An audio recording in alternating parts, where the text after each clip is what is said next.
Good morning, everyone. So I appreciate everyone taking some time today to learn about reserve studies. I really hope, and my goal with this presentation is that as we work through it, if you have a reserve study and you're familiar with that reserve study process, that you'll get some good takeaways that you can use in your community for how to really turn that plan into action and to get more value out of the investment you've made in reserve studies.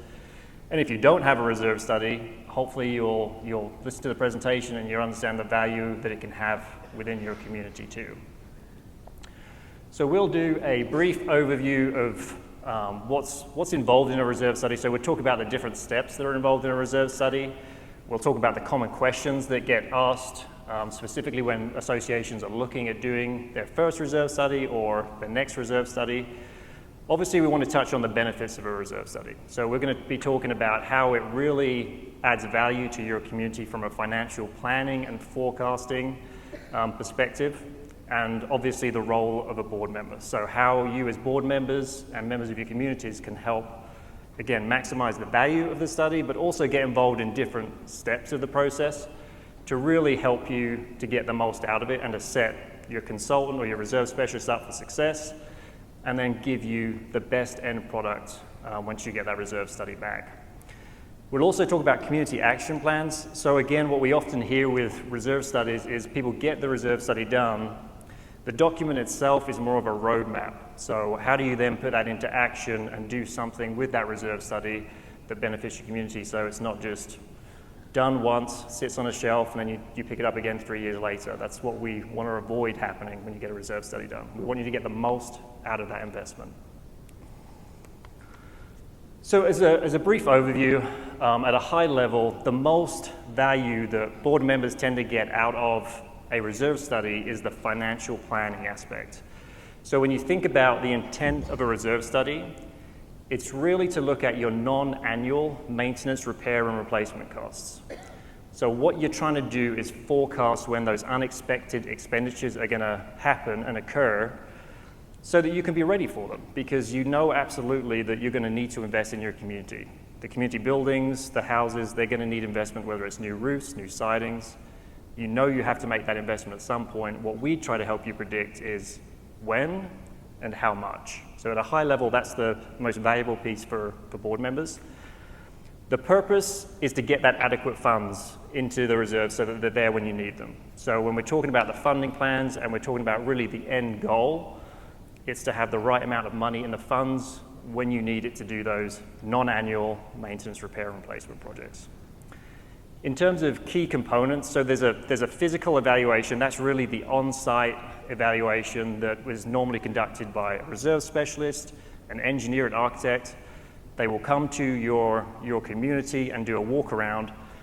And really what they're looking at is your common and limited common components. So when you're thinking about a reserve study, it's really only the components that are managed by the association. And so they will do a physical evaluation to figure out where those assets are in terms of deteriorating versus what we would necessarily expect. So for example, and we'll go through some examples as we move through the presentation. We'll look at a couple of case studies. But really, for example, if you've got a roof and we assume a roof's going to last 20 years and it's 10 years old, during that on-site physical evaluation, what we're looking to see is, okay, does it look like a 10-year-old roof? Do we think you're going to get 10 years more out of it? Or is it going to be sooner or later that it needs to be replaced? So that's that physical evaluation, which gets fed into our financial analysis. So I mentioned that we're going to talk about a couple of case studies. There's a pretty well-known saying that cash is the lifeblood of your business, and obviously the associations are a business too. So when you're thinking about your association, having that cash there when you need it for those bills, again, that we know are coming due to maintain your assets, that's what we're trying to achieve there. So cash is also the lifeblood of your association. What you're looking at here is some pictures of an association we worked with a few years ago, and they were in a situation where they hadn't invested in their community. So what you start to see, people often ask how quickly or where can you look to see if someone is underfunded in an association. And normally the first place that you're going to see that is in the community amenities. And so those are often viewed as more discretionary. So if you're in a situation where you're constantly firefighting for where to put your funds because you don't feel like you've got enough, you've got more number one priorities than you can manage, then you start to have conversations about, okay, I've got 20 number one priorities. What's my number one priority of my number one priorities? And normally the first thing that suffers is community buildings and assets and amenities. So things like basketball court here that you can see in photo 1, that's been converted to boat storage. It's obviously not a usable amenity anymore. Same with the tennis court that has a significant crack on the surface. No one's playing a game of tennis on that tennis court without some trips and falls. And then in 3, you've got a community building with some pretty serious building envelope issues that have also not been addressed. So pretty quickly you can get a sense of that this community has deferred maintenance, and this community is obviously in that firefighting mode. So there are a couple of different funding strategies that we'll talk about with reserve studies. There's one that's called baseline funding, which really, when you hear baseline funding, just think Vegas. So baseline funding is really the gamble, and the association has accepted the risk of running very low on their reserves. And so you're running it close to zero, you're accepting the risk of special assessments, you're accepting the risk that you're going to have fluctuating dues, and that's that baseline strategy. On the other end of the spectrum, where we try as reserve specialists to get you to, is more of a fully funded, where you have the money available as your different assets are depreciating or getting ready for replacement. So again, baseline on one extreme, and then fully funded, which is where we're trying to get you to if you're not already there. So why would we be concerned about funding our reserves? When we think about the first domino that tends to fall with reserves, it falls into that deferred maintenance piece. So we looked at those photos earlier. You can tell there's some deferred maintenance. That's pretty obvious to anyone doing a walkthrough that there's some issues that have not been addressed. The deferred maintenance domino then hits your reduced community amenities. Again, that tends to be what suffers first. You live with the clubhouse furniture longer than you should. You accept that you can't use your tennis court and basketball courts. You just start reducing those amenities. And what that's inevitably going to lead to is declining property values and community dissatisfaction. Because if you can imagine you lived in that community that we looked at earlier, and you bought into a community that had all of these amenities and you used them and you enjoyed them, understandably you see them deteriorate, you see your house property deteriorate, there's going to be some level of community dissatisfaction. And generally what triggers those kind of communities getting us involved from a reserve perspective is insurance challenges potentially. So you have buildings that are in such bad shape that you have a hard time getting them insured. Insurance companies want to make sure that you have that financial roadmap that we talked about earlier to say, we know that there's going to be some expenditures. The funding plans are supposed to be that roadmap that helps you see what and how much it's going to cost and when it's due. Insurance companies and banks, lenders, they want to see that you've got that plan in place. They want to eliminate those surprises as much as possible too. So it's either insurance challenges or potential legal liabilities. So you think about the risk that you have with dissatisfied homeowners with declining property values who can't sell their units. There's a risk there. You have people that potentially try and use an amenity that hasn't been closed off, that is not safe to use. You end up in a situation where you've got, again, more risk. And people often ask, well, if we're in a reserve study process, we feel like we're doing the right thing. Maybe we haven't had a professional reserve study, but we have funds in our reserves. How do we know if we're doing a good job? And generally, I would say if you're not having special assessments, consistently not having special assessments, if you have a long-term financial plan that you've got in place that's working and you're tracking against, and if your property values are appreciating or at least staying consistent with the market in your surrounding areas, it's very likely that you have a good process in place. So those are 3 indicators we tend to look for, as well as obviously the on-site visit. So in terms of the overall process, again, another really common question is, if I engage a reserve study specialist, what does it look like from start to finish? What we've got here in the orange text is really where, as a reserve specialist, you want to rely on input from the board members in the community to help give you the best end product. So we always start with a data gathering phase. There is sometimes a tendency for people to hope that when someone comes and does their walkthrough, that they're going to find every single issue that you have. Those walkthroughs tend to be a snapshot in time, just like when you're buying a house and you're getting a home inspection. We don't live at those properties. We have a very short time frame to look at and understand the condition. Where you can help us be more successful is telling us about the issues you've had, even the ones that you believe to be resolved. If you've had other engineering assessments done, we would like to know that. If you've had major project work done, we would like to know when and why you had that done. And that really helps us to get ahead of the on-site inspection to understand what we're walking into and where maybe areas where we need to pay some special attention. The foundational element, and this for some reason is always tricky to get people to 100% agree and sign off on a lot of the time, is the component inventory. So again, what are the common components? What are the limited common components that you as an association have to manage? It's very hard without that list to build you a good reserve study. Decks are a great example. Some associations cover the full deck, some cover none of the deck, and some partially cover decks. So without some kind of written component inventory, we want to make sure that we're looking at the right things and factoring in the right things for our evaluation, but also for our financial plans. So the black text is really where you have the reserve specialist working independently either at your site or doing a desktop study. So community inspection that we mentioned, again, that's a physical for a full study. That should be a physical on-site walkthrough, visual evaluation of all of your common and limited common components. And we do that for the reason we talked about earlier.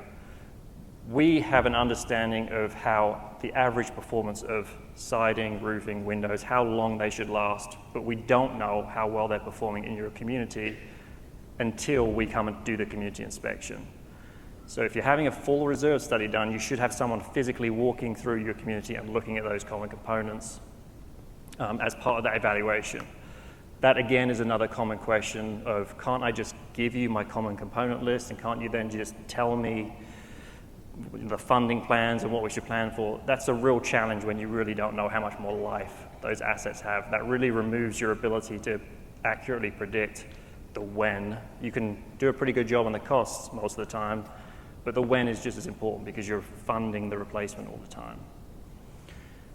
So that physical walkthrough and the useful life evaluations feeds into your cost projections.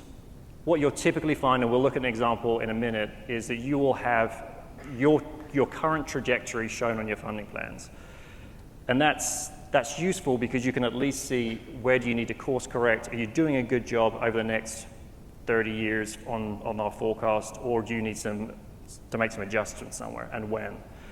So we'll always show you where you're currently performing and then give you a couple of alternatives that you can then evaluate as part of your board meeting once you get a draft reserve study. So that's one of the most important things to look at in the funding plans. Obviously, that's what you're signing off on. That's going to have the biggest impact to your community. So we want to make sure that you've got something you feel like is workable and that you can use and is actionable for you once the reserve study is complete. And again, having that conversation about what strategy are you in and where are you moving to. So are you at the Vegas, run it at zero strategy, or are you more moving towards the fully funded? Or if you're here and you're in Vegas right now, do you want to move towards the fully funded? Those are conversations that are really important to have as part of that reserve study review, because that's good information before we finalize the report. So here's a good example of a deteriorating asset. We do this with all of the components that we look at in your reserve study. So the solid blue line is the asset that's deteriorating. So in this example, say we had a roof installed in 2018, it cost $100,000. Two things we know absolutely to be true are, one, it is going to deteriorate. The day after you install that roof, it starts deteriorating, so we know that's happening. And we know it's probably going to be more expensive to replace when you need to replace it. So if we assume you've got a 10-year roof, and we assume it's going to cost $120,000 to replace in 2028, you've got 10 years to save $120,000. So our goal would be to let you know $12,000 every year for this one common component. And this is really what is happening for every single component. So this is the funding graph that I talked to you about earlier. And again, this is everything that I'm showing you today, the photos, the graphs are from real projects. And so you can look at this, and I mentioned earlier that the goal of the reserve study is to show you those financial speed bumps, those costs that we know are coming. And on this graph, that is the gray bars that you see there. So if you can see the gray bars, that's the expenditure that you would expect in that given year. And so the blue line is showing you the current trajectory of that association, which looks pretty good until 2050. And so then 2050, you've got less than $1 million in reserves, and you've got $2.5 million of expenses coming up, followed by a couple of more years not long after where you've also got pretty significant expenditure. And so you could be in that association in 2025 and think you're doing a pretty good job, and you are for a while, but again, a $2.5 million bill coming due in 2050, you need to start planning for that early. And so this is why when we do those 30-year projections, we also want to do updates, ideally no longer than every 3 years afterwards too. And so that helps us make sure that when we do a course correction, it's not significant. We've got time to plan for it. And so that's really what we're trying to do with these funding plans. It's tough not to talk about the Surfside collapse when you're talking about reserves. And again, key takeaways from this slide is really, the first one is the plans, the assessments that you have done, the studies, don't do anything by themselves.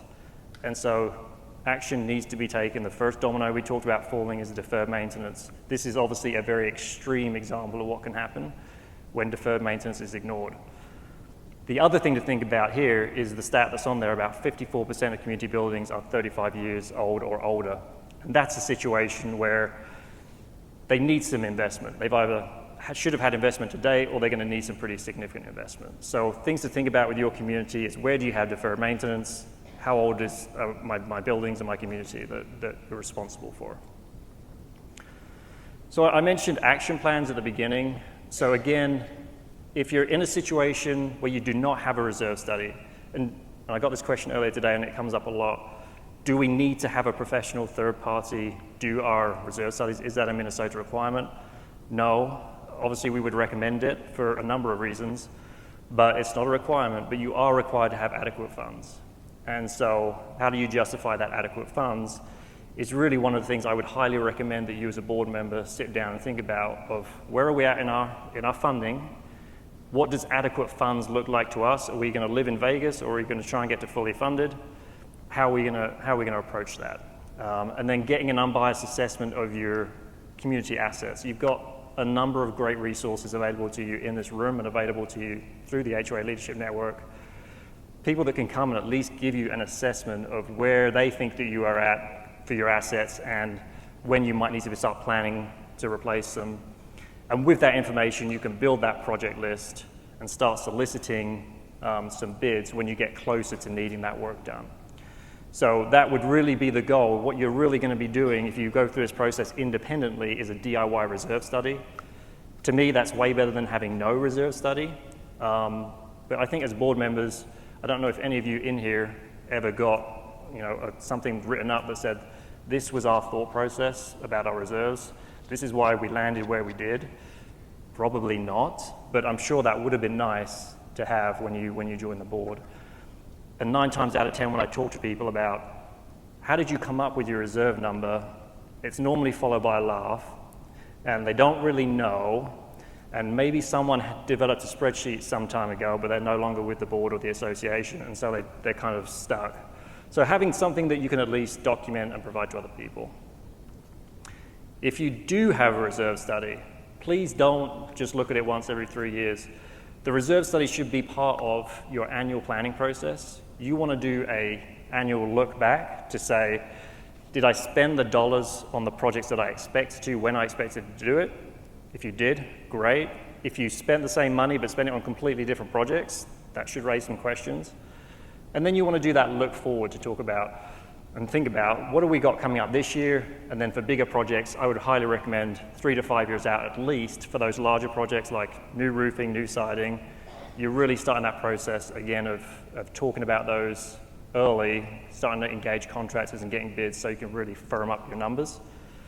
And every 3 years, again, recommend getting a reserve study updated, a full study, going through this whole process again. One of the other areas that you can get assistance, not just in the full reserve study, but also during those annual reviews, and one of the other reasons that people hire specialists is because we're independent and unbiased. Like the communities are not our neighbors, they're not our friends.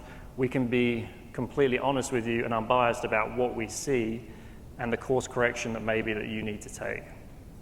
And so that's also available in those annual reviews to really have that second look and that second voice in the room that you can trust as your community engineer as you're reviewing your reserve study and your project list.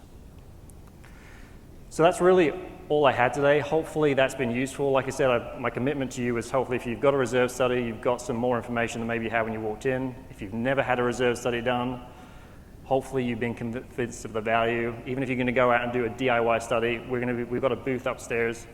More than happy to share the resources that we use that are freely available to you. If that's something you want to tackle yourself, if you've got any other questions that I didn't cover today, more than happy to talk to you about that as well.